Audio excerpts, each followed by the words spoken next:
Gravar aqui, então eu vou repetir, né? Para quem estiver assistindo a gravação, primeiramente boa noite e segundamente a aula hoje eu fiz, né? Eu preparei meio que de última hora, não estava contando com esses horários, mas como eles ficaram vagos, eu falei eu vou aproveitar para amarrar bem o conteúdo de evolução com vocês e a gente poder prosseguir lá depois das férias que vocês vão ter de uma forma mais tranquila. Então, o que eu fiz? Eu preparei hoje a aula. Ela tem uma parte que vão ser os conceitos. É meio decoreba essa parte, não tem como fugir da decoreba, mas vai ficar gravado. Então, se você tiver dúvida, você não entendeu alguma coisa, pergunta aqui na aula quem está presente. Quem não está presente, assiste o vídeo com atenção e pergunta na monitoria, pergunta pelos professores, né? Corre atrás porque esses conceitos são importantes. E aí, no segundo momento, a gente vai primeiro conversar sobre uma atividade que eu quero combinar com vocês e depois fazer exercício, né? A gente vai pegar algumas questões que eu já separei aqui de evolução. Tem uma lista gigantesca, eu vou postar isso para vocês lá no sala de aula. E vão ter várias questões de vários vestibulares, não é só do Enem, mas claro que vão ter várias do Enem, para vocês verem que o conteúdo de evolução é cobrado, ele aparece no Enem, né? E vocês entenderem como que ele pode aparecer no Enem e em outros vestibulares, né? Também.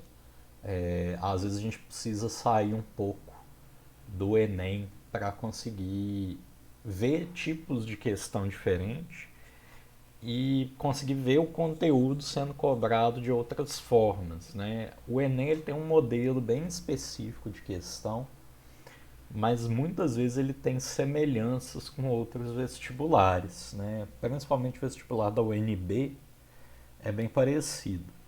Então deixa eu compartilhar minha tela com vocês e apresentar aqui.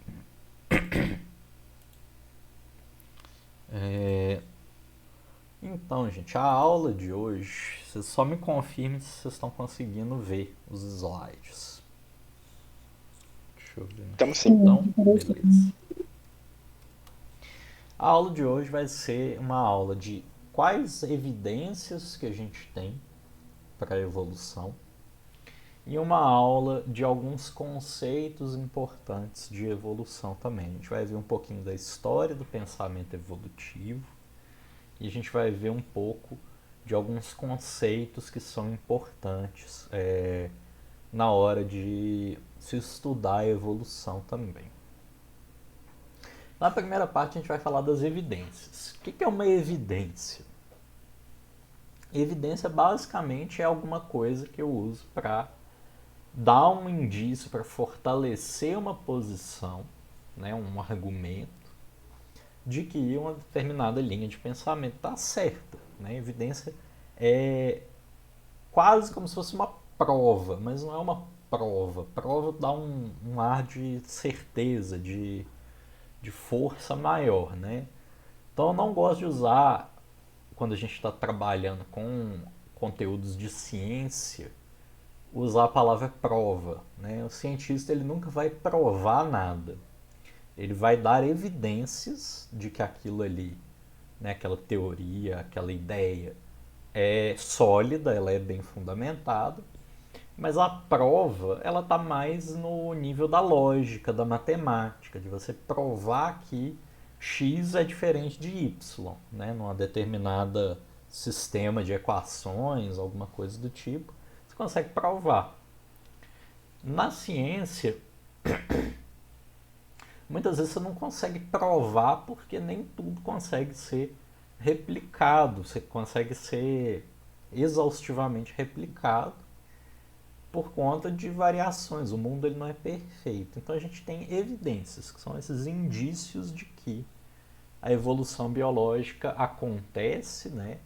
E a teoria da evolução explica muito bem isso, né? A gente tem o fato, que é a mudança das populações ao longo do tempo, e a gente tem as evidências que suportam a nossa explicação para esse fenômeno de mudança ao longo do tempo.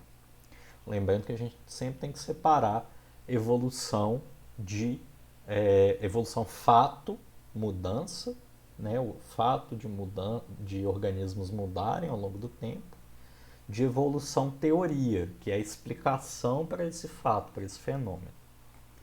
E aí a primeira evidência que a gente tem são os estudos de paleontologia. Aqui a primeira coisa que gosto de falar é o seguinte: lembrem-se que paleontologia não é a mesma coisa que ser o Indiana Jones, tá? E não é a mesma coisa que arqueologia, né? Não sei se vocês assistiram o filme do Indiana Jones, mas nos filmes ele é um arqueólogo e o trabalho do arqueólogo não é parecido com o do Indiana Jones de jeito nenhum. E o do paleontólogo também não. A arqueologia é uma ciência que busca estudar o passado de comunidades humanas por meio de evidências deixadas para trás, que podem ser evidências mais antigas ou mais recentes. Você tem, por exemplo, estudos de arqueologia com objetos, com coisas que eram do século XIX, século XVIII, né, que não tem tanto tempo assim, mas que você usa para estudar como que as pessoas daquele tempo se relacionavam com o ambiente ao seu redor, como que eram os costumes e tudo mais. E a paleontologia estuda organismos vivos de uma forma geral e muitas vezes em uma escala de tempo muito maior, porque as sociedades humanas que são de interesse ali da arqueologia e as evidências de seres humanos mais modernos são relativamente recentes no planeta, né? Tem coisa aí de 200 mil anos que o Homo sapiens existe e que as outras espécies de hominíneos, né, que são os nossos parentes mais próximos que não existem mais, já estão extintas também há bastante tempo, né? Há 6, 7 milhões de anos começou essa divergência aí da linhagem que deu origem aos seres humanos. Então a paleontologia vai estudar planta, vai estudar dinossauro, vai estudar mamífero, vai estudar anfíbio, tudo que passou pela Terra em algum momento e deixou vestígio, deixou fóssil. Pode ser um fóssil do organismo, pode ser um fóssil de uma impressão que ele deixou, uma pegada, pode ser um vestígio de fezes daquele organismo, no caso de um animal. Então, a paleontologia ela vai se ocupar de estudar então esses fósseis. Mas, se algum dia vocês precisarem explicar para alguém por que a gente tem a teoria da evolução e por que a evolução é um fenômeno que acontece, mesmo que a pessoa ache que os fósseis não existem ou que eles foram plantados ali, você consegue explicar a evolução sem fóssil, né? A gente consegue chegar na mesma ideia, mesmo se todos os fósseis que existem na Terra desaparecessem, fossem perdidos. Claro que a gente tem, eles ajudam bastante a gente a fazer nossos estudos, eles são uma peça muito importante no conhecimento que a gente tem hoje, mas eles não são fundamentais para a gente entender a ideia de evolução e nem para provar, né, para dar evidências de como a evolução acontece. Eles são uma coisa que reforça, e é muito bom que a gente tenha, mas eles não são indispensáveis. Então o estudo da paleontologia é uma das áreas que vai se ocupar aí de fornecer boas evidências para o processo evolutivo, beleza? A outra área que a gente tem é a área da embriologia comparada. O que é embriologia? É o estudo do desenvolvimento dos animais, né? Desde o embrião até o nascimento, né? Até a formação do indivíduo que vai sair ele do ovo, da placenta, enfim, né? do útero de uma fêmea de mamífero. E essa ideia, ela não é tão nova assim. Você estudar como que um organismo se desenvolve lá no útero, lá no ovo, e como que ele passa pelas modificações. E essa é uma ideia que hoje tem muita força, ela é muito importante para a biologia, porque ela dá várias evidências de que a gente tem uma origem comum, com certeza, com vários organismos.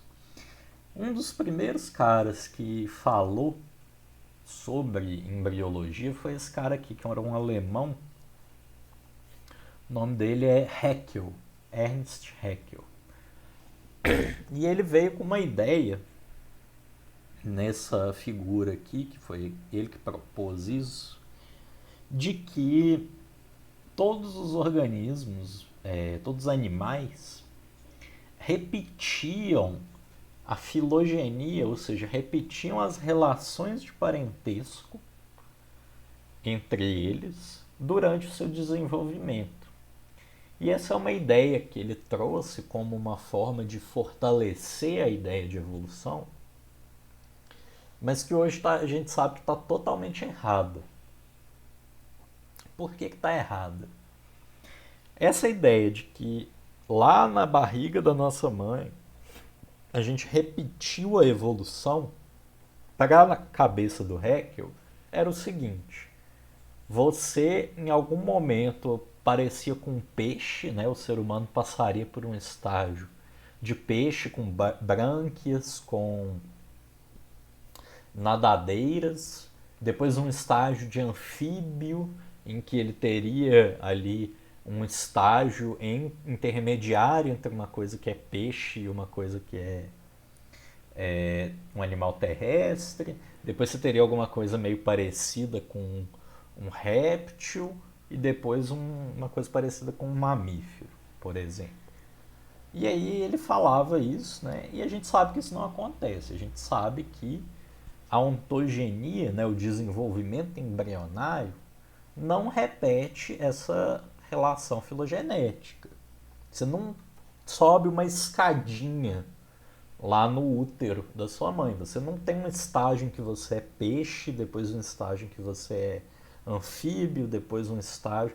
Não, até porque a filogenia não funciona dessa forma, como a gente já discutiu. O que acontece é que algumas características podem aparecer lá no estágio embrionário e depois desaparecer. Então nós, lá no desenvolvimento, vamos ter sim fendas branquiais durante certos períodos, né, do desenvolvimento embrionário, mas depois essa fenda branquial desaparece. Nós vamos ter cauda? Vamos, mas depois essa cauda desaparece, na maioria das vezes, né? A gente sabe que tem alguns seres humanos que nascem com um resquício de cauda, de rabo mesmo, né? Um rabinho, e isso acontece por motivos genéticos. Você tem ali genes que regulam esse desenvolvimento. E aí a embriologia comparada, ela tem esse objetivo de compreender como que esses embriões se desenvolvem e o que tem de comum nesse desenvolvimento embrionário entre os diferentes tipos de organismos. Deixa eu só aceitar alguém que está chegando. E aí, o que acontece? Esses diferentes tipos de organismos vão ter desenvolvimentos muito diferentes, mas algumas coisas são muito semelhantes. Eu não coloquei aqui nessa parte, mas existe hoje um entendimento de que para vários organismos o padrão corporal deles, ou seja, né, vou pegar um exemplo aqui de uma abelha. A abelha tem o abdômen, onde tem o ferrão dela, ela tem o tórax, que é onde tem as patinhas, né, as pernas dela, e a asa, e a cabeça. A ordem dessas coisas, a localização da perninha, da cabeça, das antenas, das asas, ela é determinada geneticamente. E hoje a gente sabe que se mexer nesses genes, mexer na ativação deles, você consegue fazer uma abelha se desenvolver com duas asas, com dois pares de asas, uma mosca com 6 pares de asas. A abelha, eu falei errado porque a abelha tem 2 pares de asas, mas uma mosca com 6 pares de asas, com 2 pares de antenas. Você pode fazer ela ter várias patas, né, várias perninhas a mais. Então, hoje você sabe que dependendo da ativação desses genes, você consegue mexer no padrão corporal de um organismo. E isso é meio que universal. Quase todos os organismos têm genes. Na verdade, todos os organismos têm, mas alguns ainda não foram descobertos, né? Não foram completamente entendidos. Mas todos eles têm genes que regulam esse desenvolvimento. E isso é mais uma evidência de que todos os organismos que a gente tem na Terra compartilham uma origem evolutiva comum, que pode ser mais recente ou mais antiga, né? Dependendo da análise que a gente estiver fazendo. A gente tem a bioquímica comparada também, que aí é comparar a semelhança, comparar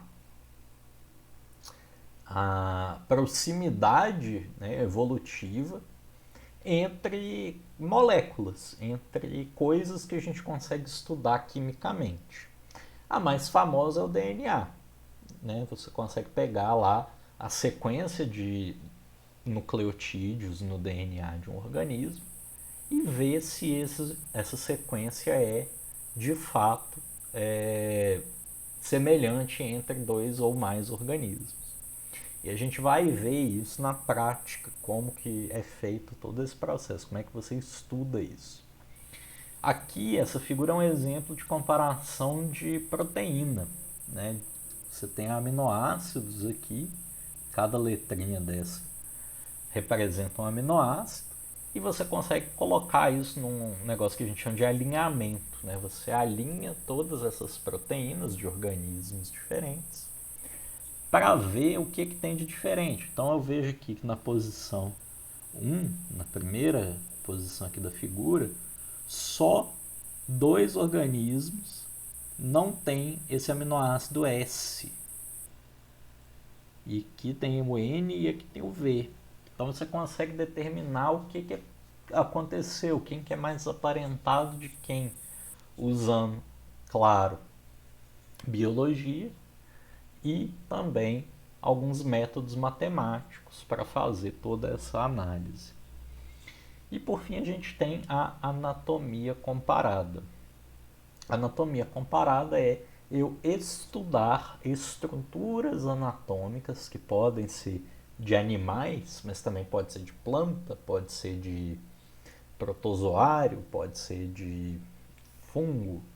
Você pode usar essas estruturas anatômicas para estabelecer relações de homologia. Aqui nessa figura a gente vê várias pernas de aves, então você tem aqui de gaviões, de pato, acho que tem um de galinha aqui, tem os nomes dos organismos aqui, mas eu não vou lembrar todos, mas você consegue ver as adaptações que elas têm, né, as mudanças que essas pernas têm, você vê que todas elas são pernas e elas têm uma origem comum. Da mesma forma, você consegue fazer um estudo comparado entre os vertebrados para você ver quais ossos têm uma relação de correspondência entre diferentes organismos vertebrados. Então, por exemplo, no ser humano, a gente tem aqui o braço. E o braço tem aqui o rádio e o húmero. Rádio a una, desculpa. E aqui você tem os ossos do carpo. Gente, eu fiz anatomia humana tem uns 2 anos, eu já esqueci os nomes todos, porque eu não uso isso no meu dia a dia. Mas você tem os ossos aqui do antebraço e da mão, e você tem uma relação de correspondência entre os outros organismos. Então lá no cachorro, você tem também o rádio e a una, e você tem os ossos do carpo. Em uma ave, você também tem. Aqui, né, se for a asa da galinha, você tem aqui o húmero, que é o osso do braço, o rádio e a una, que fica ali naquele meio da asa, né, da galinha, que quem já fez churrasco, já comeu asa de galinha, sabe que tem 2 ossinhos ali no meio, e na coxinha da asa tem um osso só. E na pontinha ali você tem o que seriam os ossos dos dedos da gente, né, correspondentes. Na baleia você tem aqui os ossos mais encurtados, o rádio e o húmero, e os dedos mais compridos. Né? Aqui seria o polegar e aqui seria o mindinho, por mais que o polegar aqui seja menor, né, seja consideravelmente menor e não tão robusto quanto o mindinho. Como é que eu sei?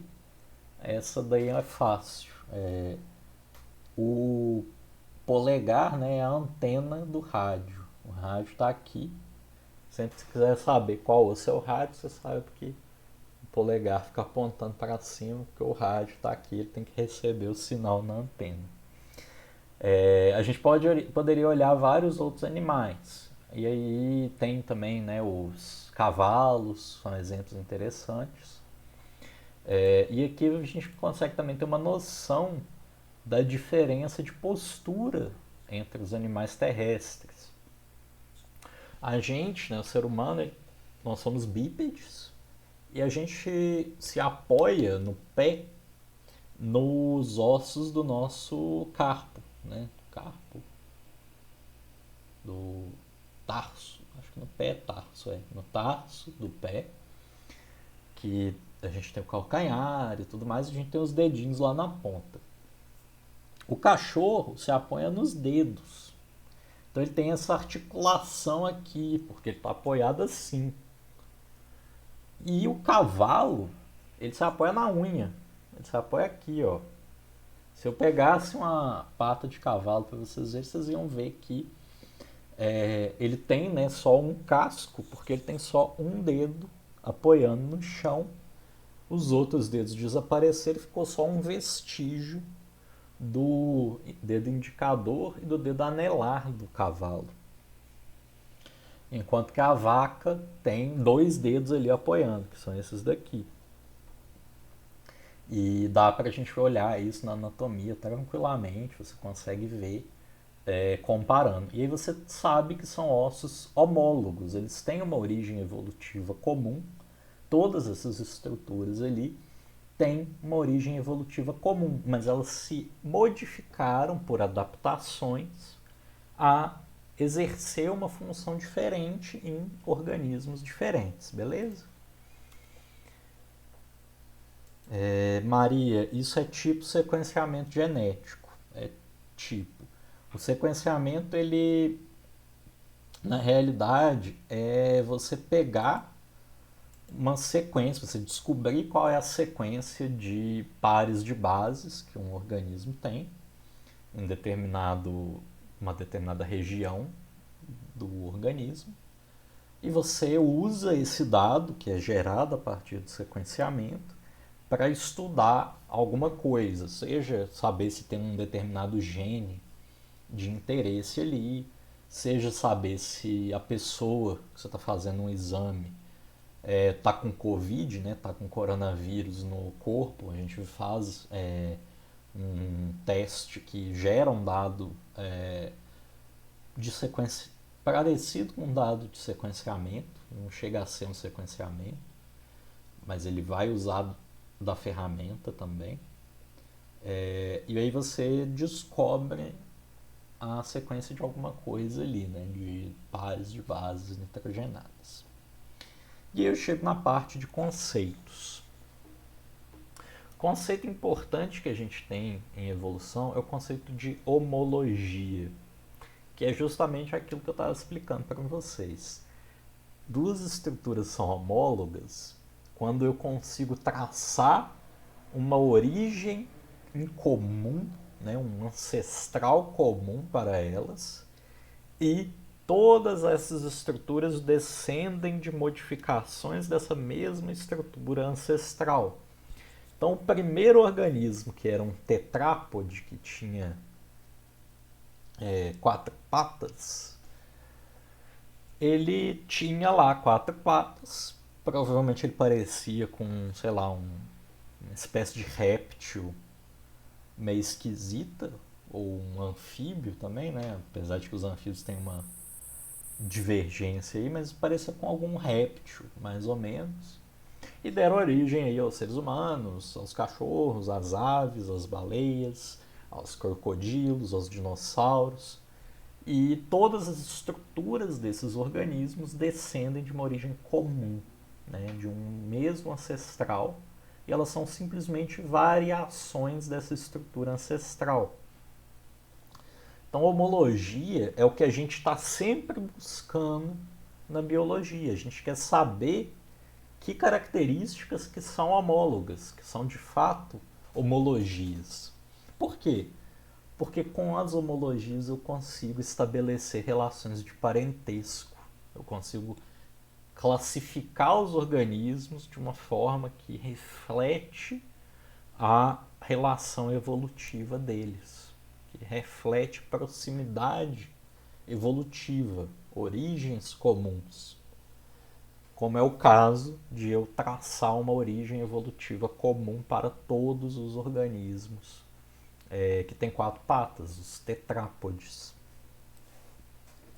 Aí tem um outro conceito que é a pegadinha, que é o que a gente não quer encontrar na biologia.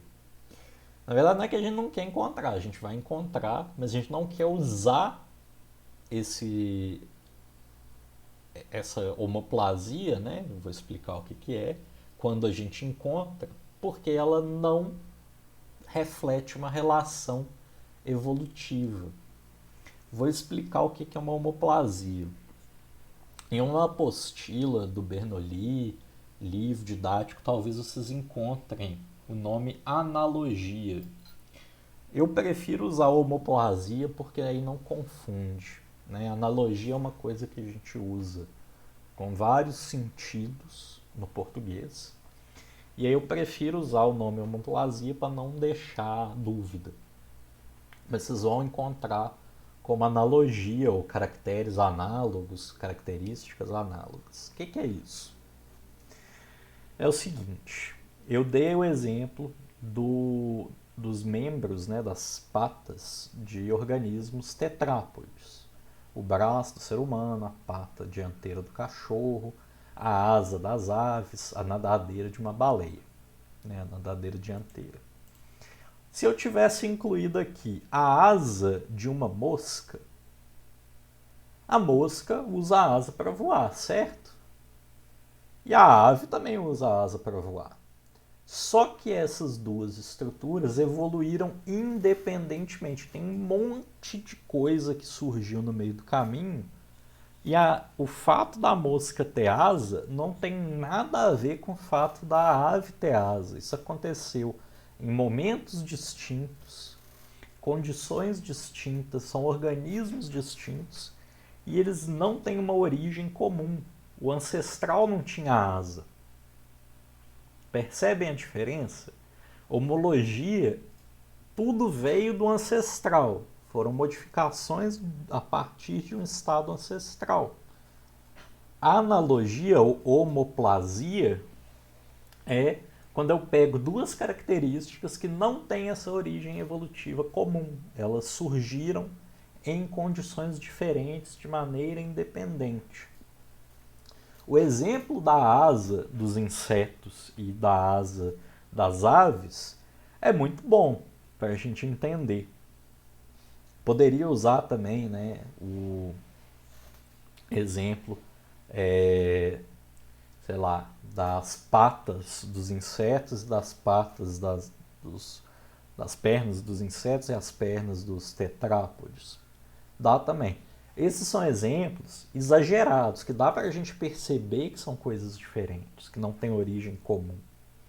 Agora, existem outros casos em que a gente está tratando de características que nem sempre dá para a gente saber que são homoplasias. Lembra lá na aula passada, quando eu falei do chifre das capivaras, né? Usei aquele exemplo fictício? Muitas vezes o chifre pode surgir independentemente, né? Naquele exemplo, o ancestral tinha chifre, a gente sabia disso. Mas às vezes você não consegue saber se o ancestral tem chifre. Então é um estudo que é meio complicado, ele é meio delicado da gente fazer. Aqui, para vocês entenderem mais ou menos o que é uma homoplasia, eu tenho 4 cladogramas e eu tenho alguns conceitos importantes aqui. Provavelmente isso não vai aparecer no Enem, mas eu vou explicar rapidamente. Vou começar pela homoplasia. Eu tenho um cladograma de capivaras, de novo, e eu tenho lá um traço ancestral que está em cinza. Eu sei que o ancestral daquela linhagem, seja porque eu encontrei um fóssil, seja porque eu consegui determinar isso anatomicamente, comparando o DNA. Tem várias formas de você tentar chegar em como um ancestral era. Mas você sabe que o traço ancestral é a ausência de chifres nas capivaras. E aí uma linhagem desenvolve chifre. E eu sei que essa linhagem descende do ancestral e ela tem chifre.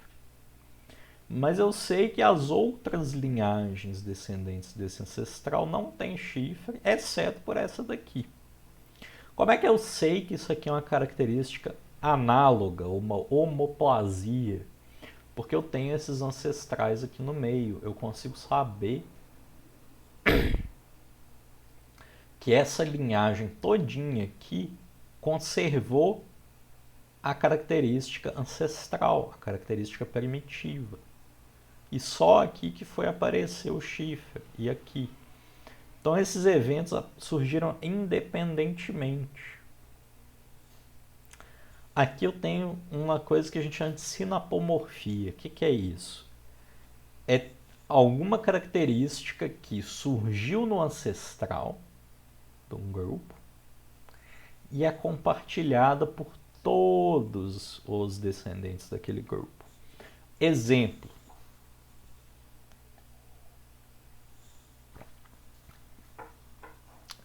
Presença de glândula mamária nos mamíferos. Todos os mamíferos têm glândula mamária. E o ancestral também tinha, né, dos mamíferos. Então, essa é uma característica que a gente usa para definir um grupo. Mamífero é um organismo que tem glândula mamária. Autapomorfia é quando essa característica surge em uma linhagem só. Não estava no ancestral, não tem ninguém mais no meu grupo de análise, só esse cara que tem, como se ele fosse especial. Não é muito útil, biologicamente falando, para você categorizar os organismos, mas essa característica existe ali, ela tem esse nome. Apomorfia é um tipo geral, né, de característica que está presente em um determinado grupo, é compartilhado ali, mas aí você pode ter características apomórficas que nem todos os descendentes do grupo vão ter. E plesiomorfia é uma característica ancestral que está presente em um determinado grupo. Vou dar um exemplo aqui de uma plesiomorfia. Presença de escamas nos répteis.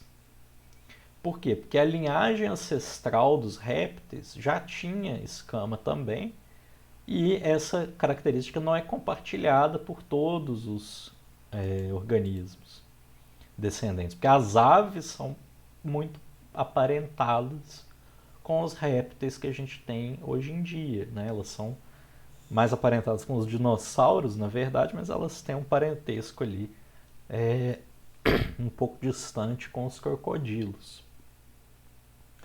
com os jacarés e tudo mais. Então é um panorama geral que eu dei para vocês. O mais importante é a homoplasia. São quando essas características surgem independentemente na evolução, beleza? O resto vocês não precisam guardar, não. E a partir desses conceitos a gente pode chegar na irradiação adaptativa, que é quando eu tenho aquela característica ancestral dando origem a várias características diferentes por adaptação. Então lá nos organismos tetrápodes, né, que tem 4 patas, nos mamíferos, por exemplo. Todos os mamíferos têm 4 patas, tem lá os membros com 5 dedos, né, 5 dígitos. Tem o húmero, tem o rádio, tem a una, tem os ossos carpais e você tem os dedos, né, os metacarpos e as falanges. A irradiação é o fenômeno pelo qual aquele mamífero ancestral, que provavelmente parecia, sei lá, com um mussaranho, deu origem ao braço de um macaco, ao braço de um ser humano, à pata de dianteira de um porco, a pata, né, dianteira de um cavalo, a pata dianteira de uma topeira que usa para cavar, a pata dianteira de um tamanduá, que vai também usar isso para rasgar, né, o cupinzeiro que ele vai comer, o formigueiro que ele vai comer, o lugar que ele vai caçar insetos. Os golfinhos que vão usar isso para nadar, né, vai ser adaptado em uma nadadeira. E os morcegos que vão transformar isso numa asa, né, com uma membrana, que a gente chama de patágio, que eles usam para performar voo, para conseguirem voar. Isso é irradiação. Eu tenho a característica ancestral e ela assume várias formas diferentes. Ela está irradiando, está saindo da característica ancestral e está se modificando. E eu posso ter o contrário, que é a convergência. A natureza às vezes aproveita várias coisas, várias formas, que não têm uma origem evolutiva comum, né? Elas surgem várias vezes, simplesmente porque é a melhor forma que a natureza encontrou de resolver um problema, como é o caso do nado. Se vocês forem observar aqui, tanto o golfinho quanto um ictiosauro, que é um tipo de réptil já extinto, quanto o tubarão, tem essa forma muito parecida. Por quê? Porque eles nadam. É uma forma de se resolver a hidrodinâmica ali, né? O nado que eles vão ter dentro da água ali no oceano. É uma forma de se deslocar mais rapidamente. Então eles vão ter essas nadadeiras, vão ter uma nadadeira dorsal proeminente, essa cauda afilada com essa saída. Você vai ver que tem uma diferença entre o golfinho e o tubarão, porque aqui a cauda do tubarão tá assim e a do golfinho tá assim, né? O golfinho bate a cauda dessa forma e o tubarão bate assim. Isso é uma coisa interessante de observar. Né? Os peixes, em geral, movimentam a coluna lateralmente. E a gente consegue mover lateralmente, mas a gente tem a capacidade de mover a coluna, né, para frente e para trás. A gente consegue dobrar ela. O golfinho, como mamífero, faz isso também. E aí o nome disso é convergência, quando coisas diferentes tomam formas parecidas para resolver um problema que se apresenta da mesma forma, né? Isso aqui é um exemplo, tem vários, e quanto mais a gente estuda biologia, mais a gente vai ver que a natureza em vários momentos vai se valer da evolução convergente para resolver certos problemas. E o outro conceito que é importante é a seleção, né? Quais são os tipos de seleção? A gente falou de seleção natural, seleção artificial. Eu não cheguei a falar de seleção sexual. Talvez a gente veja isso mais para frente. Mas a gente tem que entender o seguinte: tem aqui um gráfico de 3 formas de seleção. A linha vermelha é como a característica se apresentava na população ancestral, na população antiga, né, antes de um determinado evento de seleção. E a azul é depois do evento que selecionou essa característica. Tem 3 tipos de seleção: disruptiva, estabilizadora e direcional. Vou dar exemplos para ficar claro o que são cada um deles. Disruptiva. Vamos pensar que para um determinado organismo, sei lá, um herbívoro, você não tem muita disponibilidade de alimento na altura média.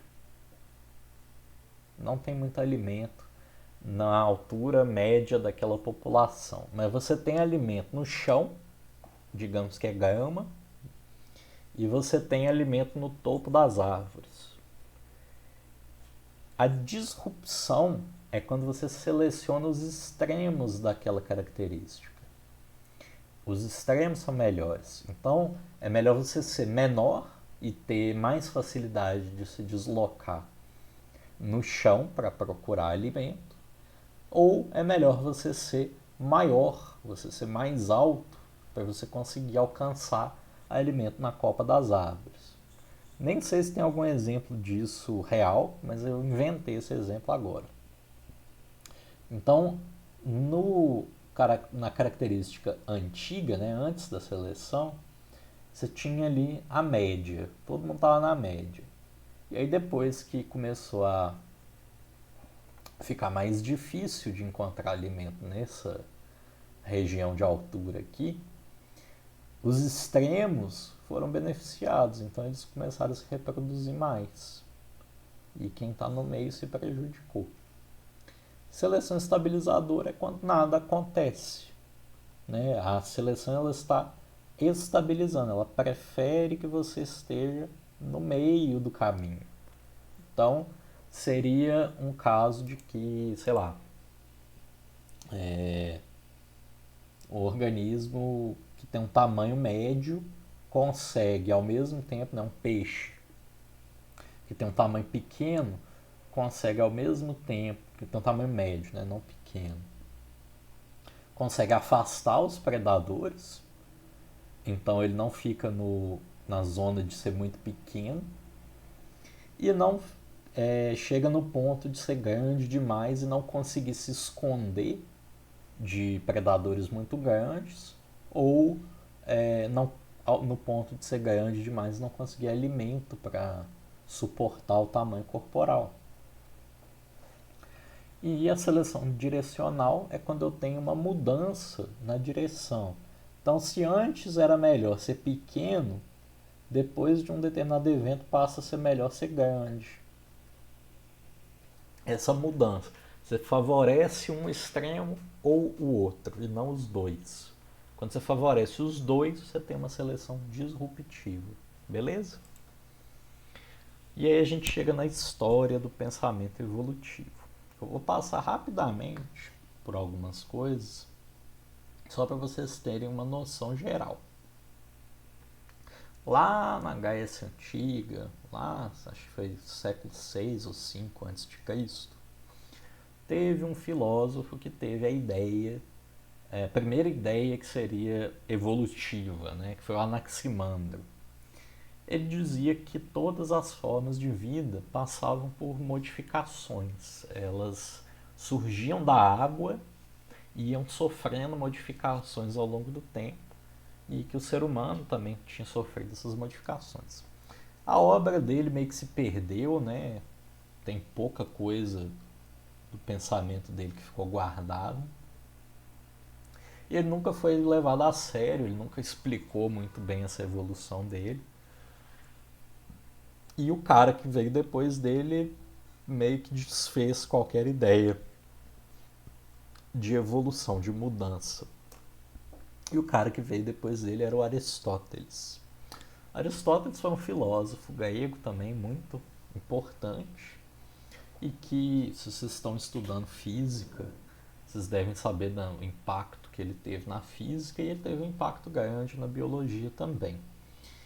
E as ideias dele, né, parece que a ideia que ele tinha do mundo era de coisas mais estáticas e de coisas mais intuitivas, né? Na física ele explicava o movimento como uma coisa causada por forças, e na biologia ele explicava que todas as espécies eram fixas, elas não mudavam, porque na nossa experiência diária é mais fácil a gente dizer que tudo permanece igual. A gente não vê espécies novas surgindo no nosso cotidiano. A gente não consegue observar no período de uma vida um evento evolutivo muito impactante, a não ser que a gente seja treinado para isso, que a gente estude a fundo isso.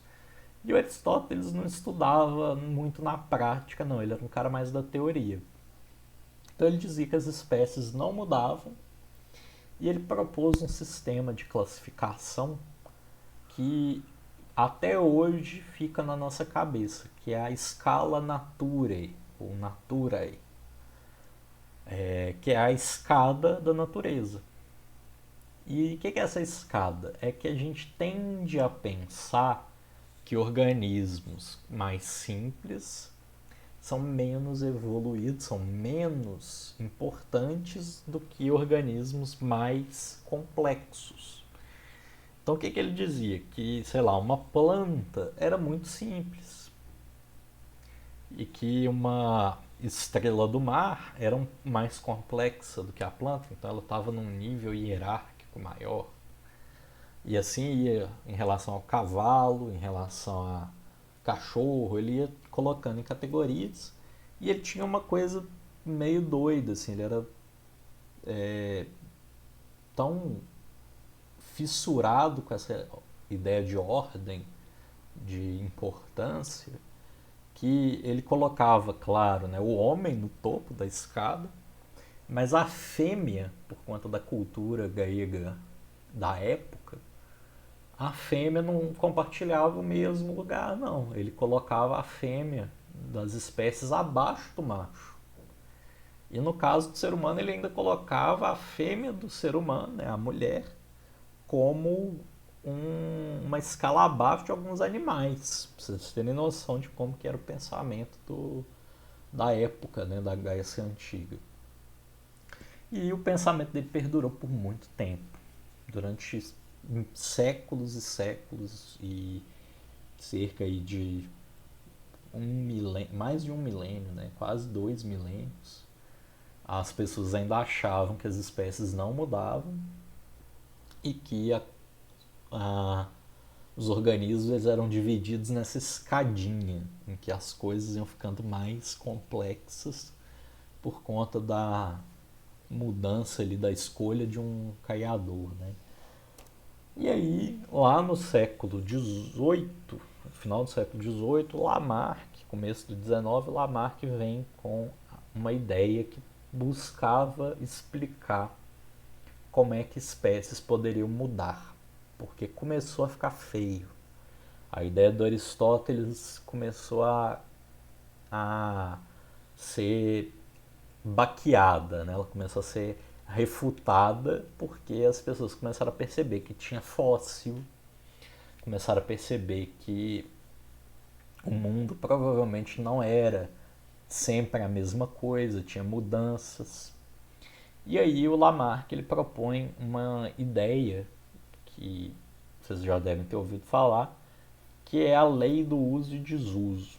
E é uma ideia muito intuitiva, que se um determinado organismo for forçado a mudar, a se adaptar a uma determinada condição, ele vai desenvolver uma característica e essa característica vai ficar mais proeminente e aí você tem a transmissão dessa característica que foi adquirida com o tempo para a prole, que é aquele exemplo clássico da girafa, né? Eu nem coloquei a imagem aqui porque eu fiz a aula hoje, mas para Lamarck, o fato da girafa ter um pescoço longo seria decorrente do uso intenso do pescoço do ancestral da girafa, que ficava lá esticando o pescoço para tentar alcançar o alimento.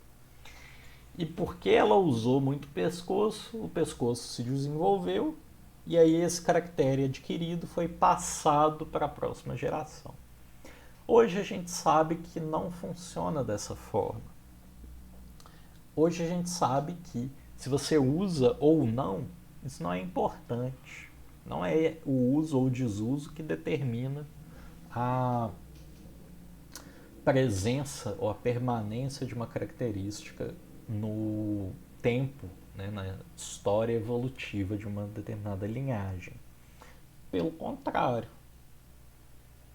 tem coisas que não são usadas e que permanecem. E os caracteres adquiridos ao longo da vida não são passados.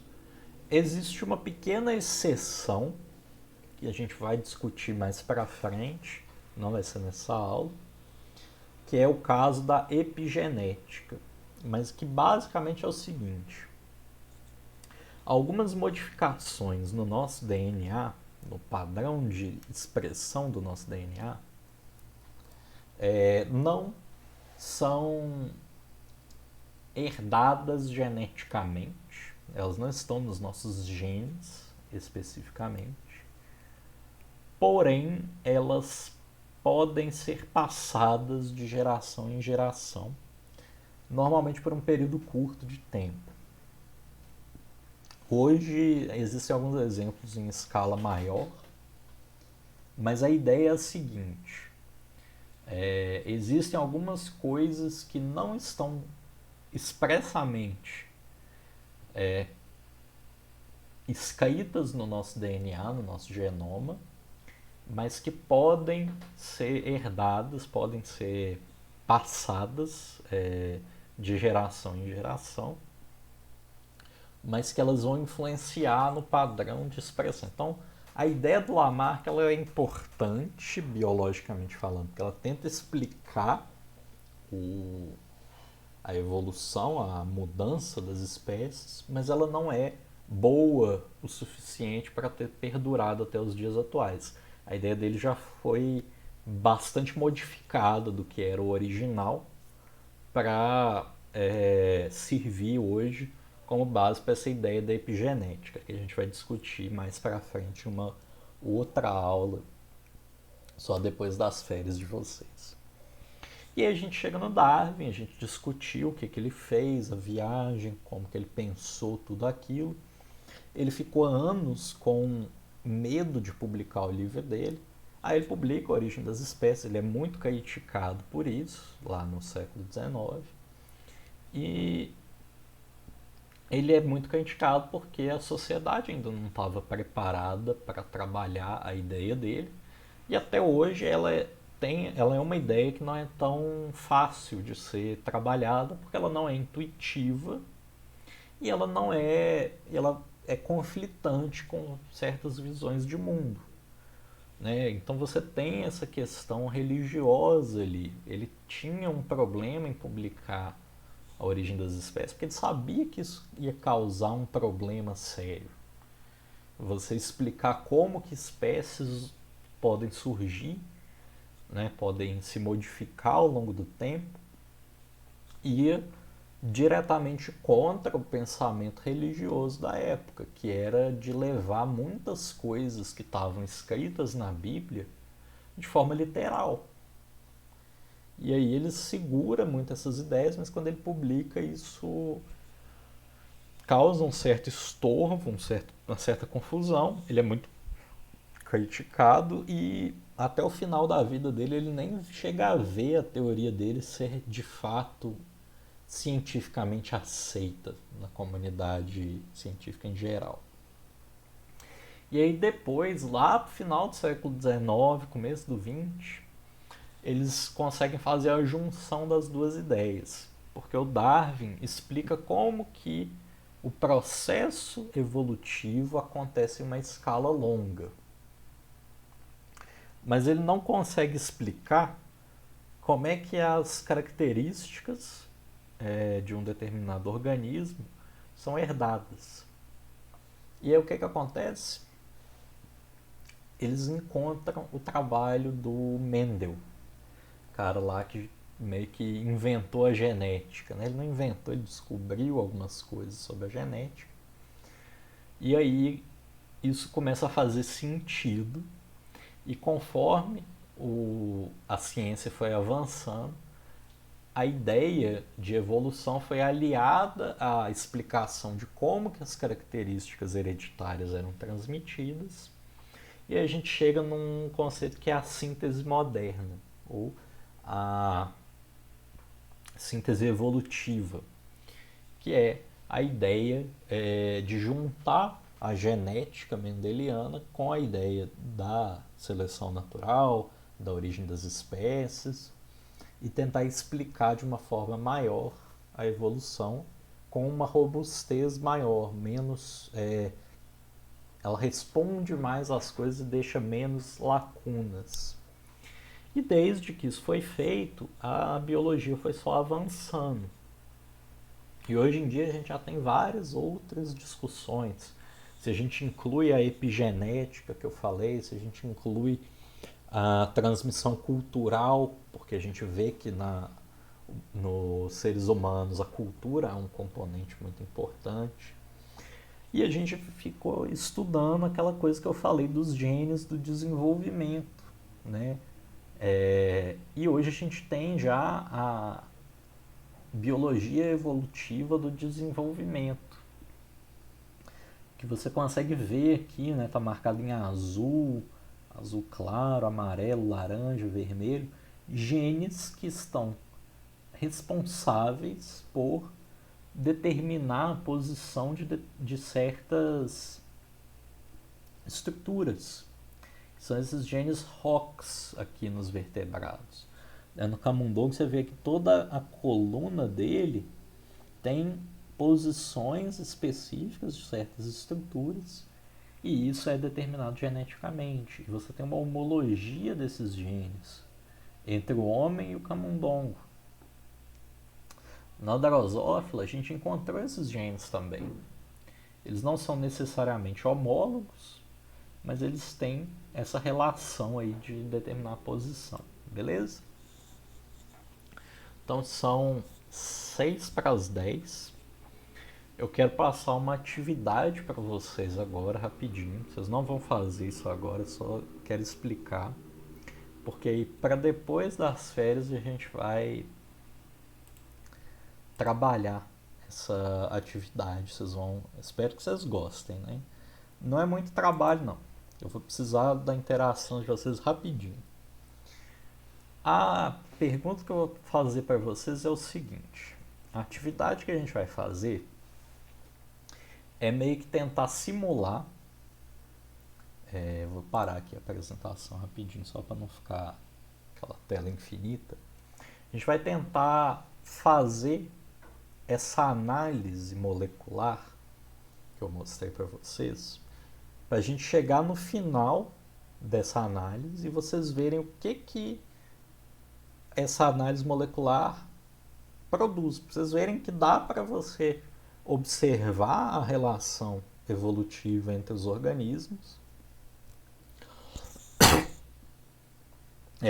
Dá para você observar essa relação evolutiva com dados que são públicos, né? A gente consegue acessar esses dados da nossa casa. A gente vai fazer isso em conjunto. Claro que uma boa parte eu vou fazer aqui na minha tela mostrando para vocês. Não vai ser hoje. Mas a gente vai ver aquele DNA lá, aquele dado da sequência, sendo analisado para formar aquela árvore filogenética que a gente viu nas aulas passadas, para vocês entenderem como que aquilo é construído, como é que o cientista trabalha. Aí eu vou perguntar para vocês o seguinte: a gente tem que escolher um grupo grande de organismos. A gente pode escolher 3 aí que são os mais estudados: plantas, fungos ou animais. O que vocês preferem? Eu imagino que vocês prefiram animais, mas vocês podem escolher o que vocês acham mais legal. O que vocês gostam mais? A Valkyrie gosta de plantas. O Juan gosta de animais. A gente tem que chegar num Eu consenso. gosto dos dois.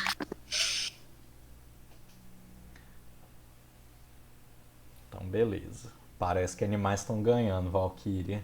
Acho que os animais são mais legais. Beleza, dentro dos animais, a gente tem vários grupos. A gente tem peixes, a gente tem mamíferos, tem aves, tem moluscos. Que grupo de animal que vocês gostam mais? Mamíferos, aves, os marinhos no geral, baleia. Gostei da ideia do Juan, da baleia. Achei interessante. Tá, acho que os mamíferos estão ganhando. E a ideia do Juan foi da baleia. Então, beleza. Vou explicar o que vocês vão fazer. Eu vou abrir um documento lá no Google Classroom. Eu vou abrir agora em tempo real.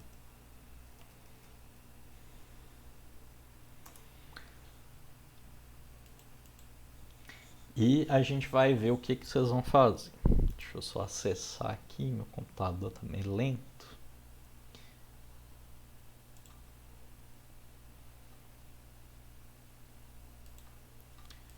Vou criar agora. Atividade. Atividade pós-férias. Eu vou editar as instruções ainda, mas eu vou só criar aqui um documento para eu poder editar, beleza? Ó, dentro dos mamíferos, nós vamos escolher alguns organismos aí. Você pode escolher, né? O Juan pode pegar a baleia. Então nós vamos pegar as baleias em geral. Então vocês vão precisar usar o Google, vocês vão precisar procurar aqui as baleias, o que tem no grupo das baleias, né? Pode ir na Wikipédia mesmo. E aí vocês vão ver aqui o seguinte: que vocês têm a baleia azul, vocês têm a cachalote, vocês têm a baleia assassina, né, a orca, vocês têm a jubarte, várias baleias. Vocês vão dar uma lida, vão olhar aqui, né? Baleia de Bride, baleia sei. Vocês podem procurar vários tipos de baleia. Vocês vão escolher uma espécie só, tá? De baleia. E aí, vocês vão vir aqui nesse site, que eu vou deixar o link na atividade, que é o ncbi.nlm.nih.gov.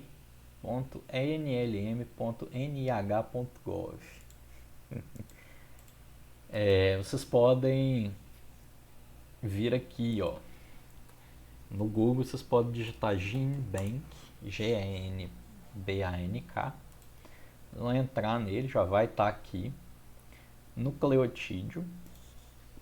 Vocês vão procurar COI e o nome da espécie. Então eu vou fazer o primeiro aqui, que vai ser da baleia da Groenlândia. Ok? Baleia da Groenlândia, que acho que ninguém vai pegar, que é a Balena mysticetus. Vocês vão procurar COI Balena mysticetus. Vão aparecer vários resultados, não é importante qual, tá? Vocês podem ir no primeiro. Vai abrir um arquivo meio estranho, vocês não precisam ler, não precisam fazer nada. A única coisa que vocês vão fazer é clicar aqui, ó, Fasta, e vai aparecer esse texto aqui. Vocês vão copiar o texto e vão colar aqui. O Google Docs não me deixa colar com o botão, então eu vou colar com Ctrl V. Vai aparecer tudo. Se tiver alguma quebra de linha aqui, né, tiver um espaço, alguma coisa assim, fica atento para deixar tudo todo o texto junto, ó. Tá vendo que aqui tem quebra de linha? Eu estou dando um delete. E aí, Ô Pedro, era para estar apresentando? Ai, era. Eu tinha tirado, né? Era para estar apresentando. Ai, gente, eu tirei para não ficar a tela infinita e esqueci. Vou explicar de novo.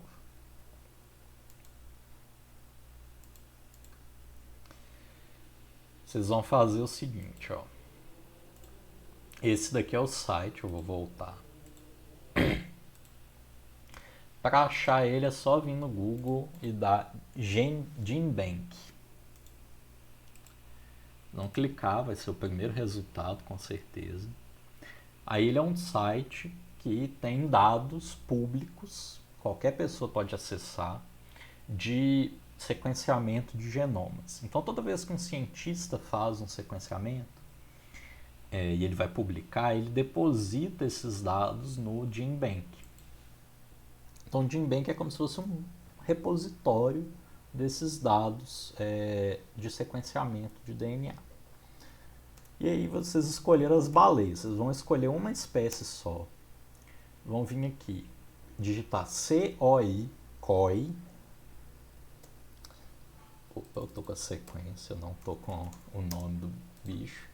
Que eu peguei aqui da baleia da Groenlândia, que é a Balena mysticetus. Eu vou dar search, vou procurar. Ele vai aparecer vários resultados. Vocês vão no primeiro, não precisa ficar olhando muita coisa. Pode ser que o organismo que vocês procurem não tenha. Se não tiver, vocês procuram outro, ok? Esse é o combinado.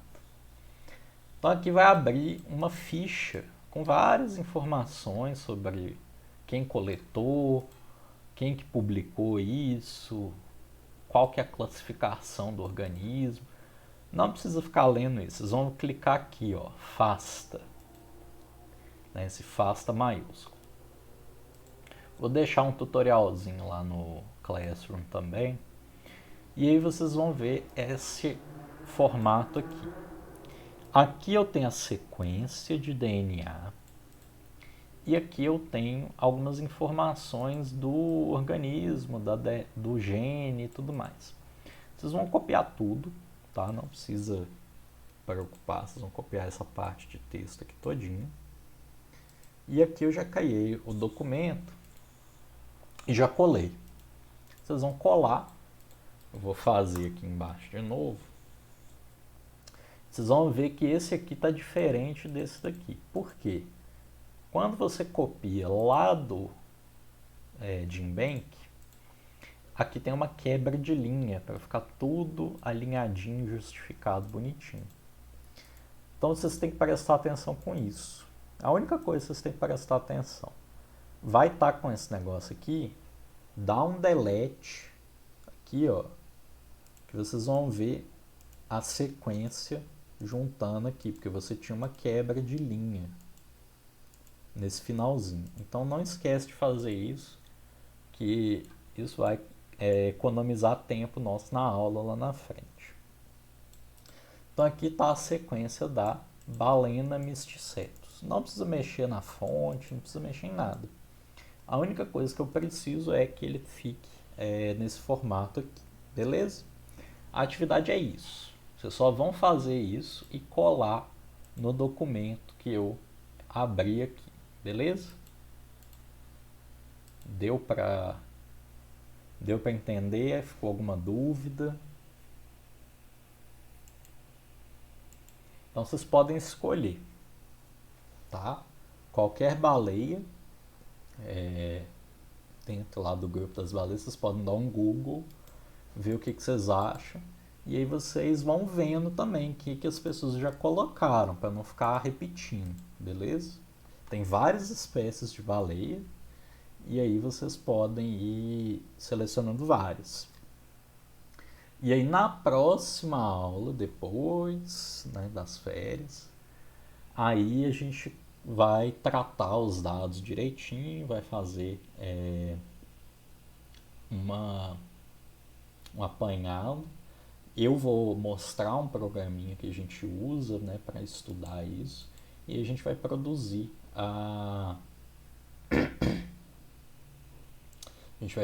uma árvore filogenética em tempo praticamente real, com dados que estão disponíveis para todo mundo, para vocês verem como é que funciona, beleza? Aí, são 10h07, eu quero só fazer umas 2 questões com vocês, eu não tive tempo de colocar no Socrative, aquele site que a gente usou na aula passada, porque eu fiz a aula hoje. Mas aí é o seguinte, eu tô com o PDF aqui, tem várias questões nessa lista. Vou deixar lá no Google Classroom para vocês, tá? Vocês podem ir fazendo da forma que vocês acharem melhor, porque vai ter questão que é aberta, aí se vocês não quiserem fazer, não precisa. E tem várias questões de diferentes lugares. Então tem da UERJ, tem da PUC de Campinas, tem da Universidade Federal do Rio Grande do Sul, Paraná, tem do Enem também, tá? Tem do Ceará, aqui tem do Enem do ano passado. Inclusive vamos começar por essa daqui, ó. Uma população, momento A, sofre isolamento em 2 subpopulações, momento B, por um fator de isolamento que é o I, né? Tem uma barreira geográfica aqui. Passado um tempo, essas subpopulações apresentam características fenotípicas e genotípicas que as distinguem. Momento C, né? Surge aqui uma coisa que diferencia essa população separada da outra, representadas na figura pelas tonalidades de cor. O posterior desaparecimento do fator de isolamento pode levar, no momento D, a situações D1 e D2. Então, D1 ou D2. Né? Tem as 2 cores separadas e aqui tem uma cor intermediária. A representação indica que, no momento D, na situação D1, ocorre um novo fator de isolamento geográfico. Na situação D1, existe uma única população distribuída em gradiente. Na população D1, na situação D1, ocorrem duas populações separadas por isolamento reprodutivo. Na situação D2, coexistem duas populações com características fenotípicas distintas. Na situação D2, foram preservadas as mesmas características fenotípicas da população original A. E aí, o que aconteceu?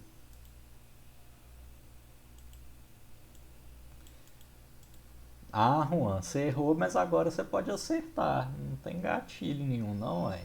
Agora você não tá fazendo Enem, não. Pode acertar de novo. É errando que a gente aprende, né, não?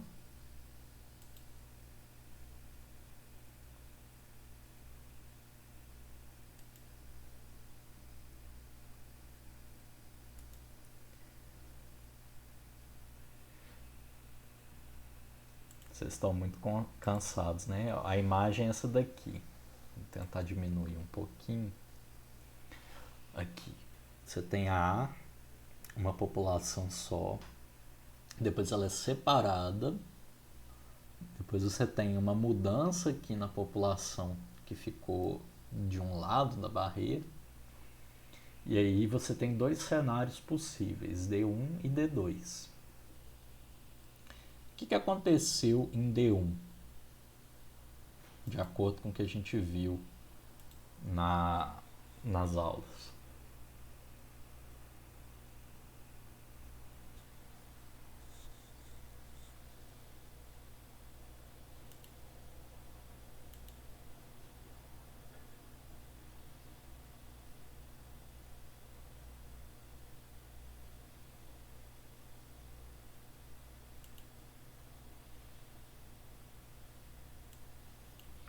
Ó, simpatia eu não sei.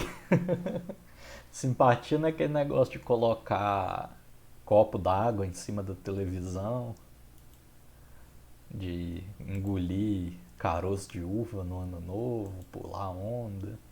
Simpatia eu não sei se teve não, mas teve um processo aqui de especiação, né, se isso concluísse, mas aqui eu teria uma especiação alopátrica, concordam?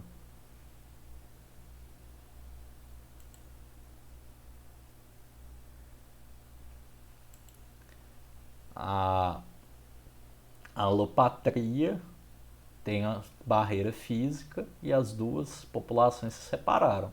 Se depois elas se juntaram, em D1 já teve um processo de especiação, concordam?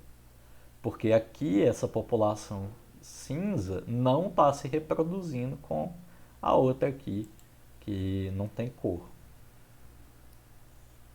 Valkyria falou C.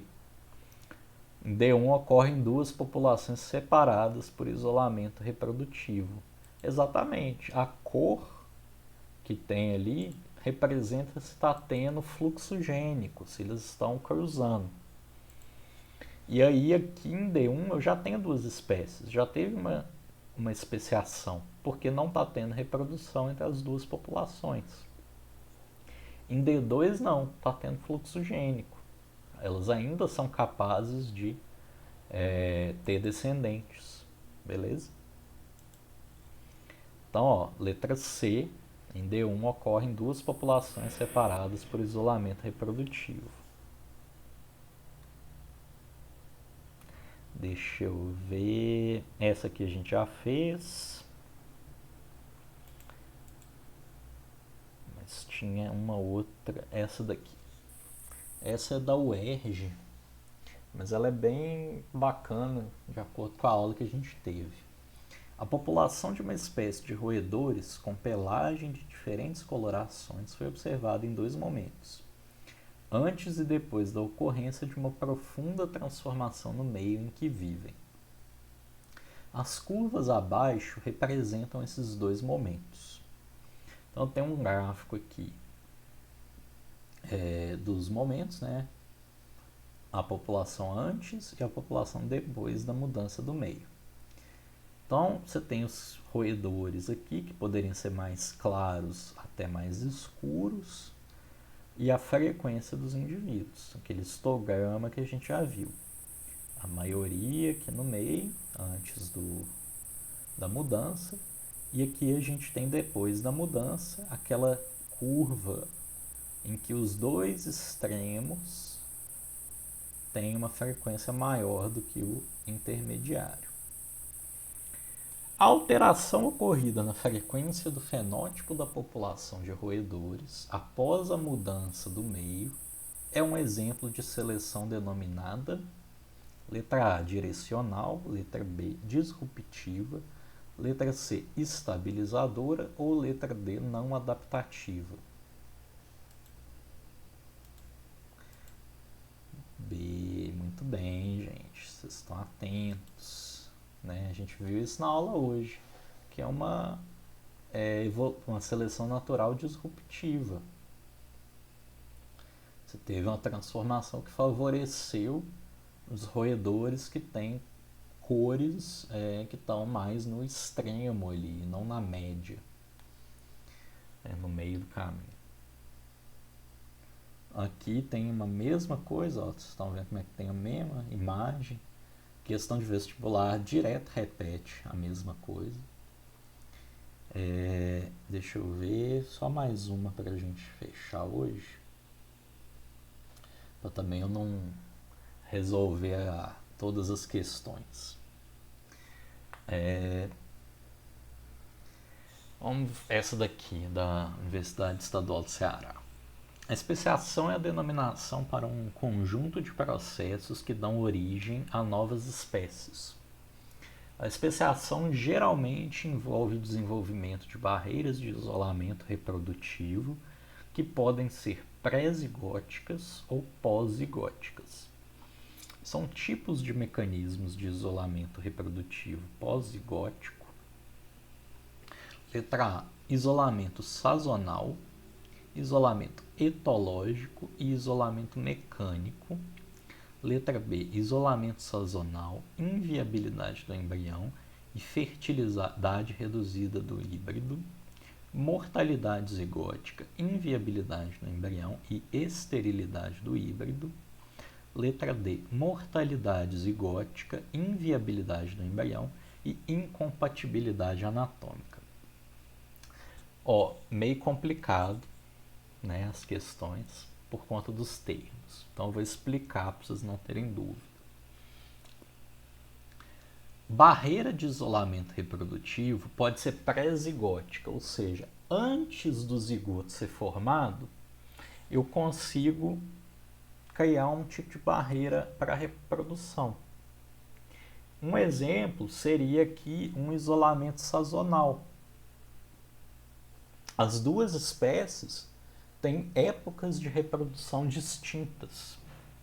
Então, os machos de uma espécie não vão encontrar com as fêmeas de outra espécie, porque não está na época de reproduzir. Isolamento etológico pode ser também uma coisa pré-zigótica, porque você tem comportamentos reprodutivos diferentes, tá? Se em uma espécie, sei lá, o macho tem que fazer uma dança para atrair a fêmea, na outra espécie, se ele fizer essa dança, ele vai ser espancado, né? A fêmea, por ser maior, mais forte, pode atacar o macho e matar ele. Pode acontecer isso. Então você pode ter isolamentos por comportamento, que seria isolamento etológico. E pós-zigótico é aquilo que acontece depois que o zigoto é formado. Que aí poderia ser, por exemplo, a fertilidade reduzida do híbrido.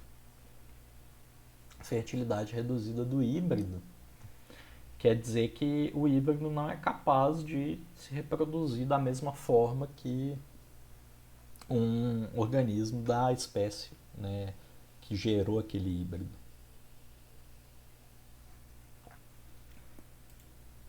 E aí?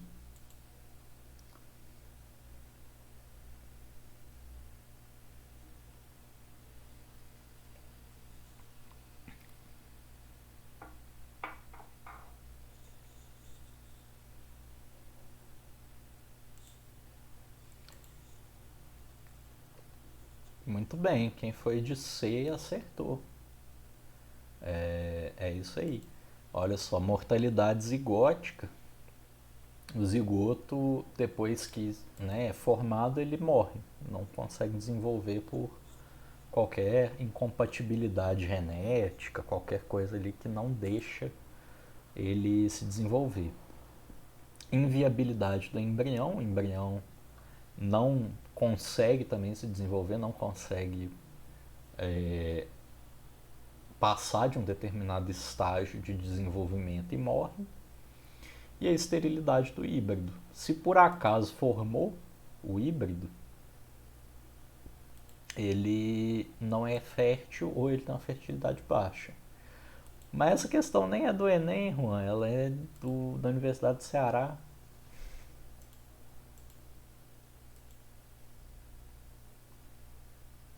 Ah, primeira.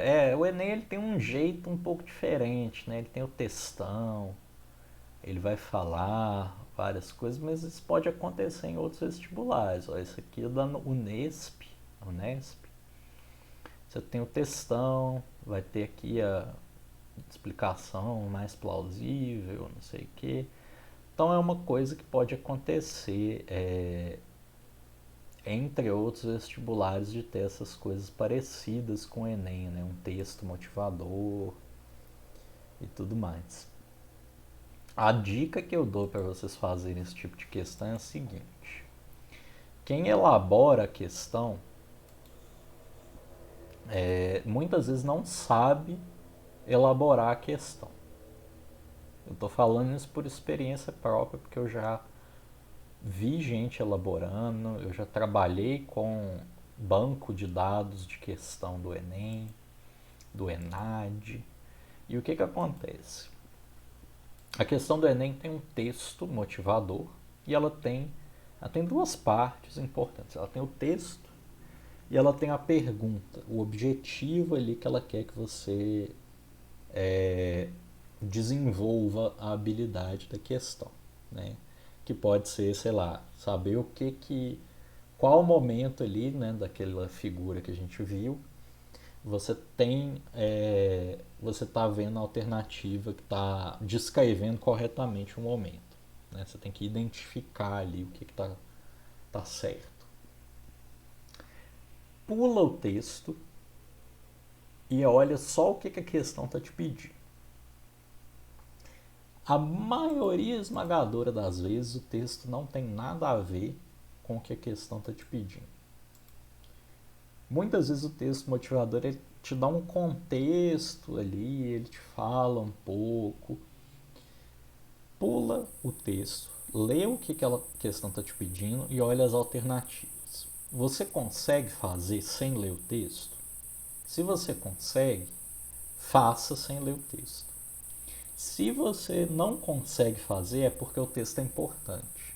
Aí você volta e lê o texto. Se você já tiver sacado, porque você treinou bastante esse tipo de questão, naquela questão de especiação você vai ver o seguinte: tem uma figura e aquela figura tem uma cara de ser de tal conteúdo. Ah, isso aqui tem cara de ser evolução. Parece que eles estão representando uma especiação alopátrica. Se parece, dá uma lida rápida no texto, né? Passa o olho, eu falo, é isso mesmo. Aí você já sacou, você já pegou ali a essência da questão. Aí com isso você consegue analisar ela mais profundamente, você consegue ver ali o que está certo nas alternativas. Tá? A dica que eu dou sempre é essa: lê primeiro a pergunta, porque o texto motivador, em vários dos casos, tem nada a ver com o que a questão está te pedindo. Em vários dos casos, você pegar várias questões aí do Enem, de Enem passado, o texto tem nada de importante. Quando tem uma tabela, uma figura, um mapa, um gráfico, aí é importante. Agora, texto por si só, muitas vezes não tem nada a ver com a questão. Então, as figuras estão ali para ajudar. o texto acaba que está ali por... Né, a figura faz parte do texto, mas é pela perda de tempo. O Enem ele não é uma prova de conhecimento específico.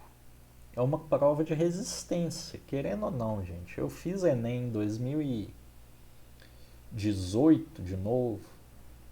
Né? Eu já tinha feito, fiz faculdade e tal. Quando estava formando, eu falei, vou fazer Enem. Me lasquei, porque você tem que estar muito preparado para lidar com o tipo de questão do Enem.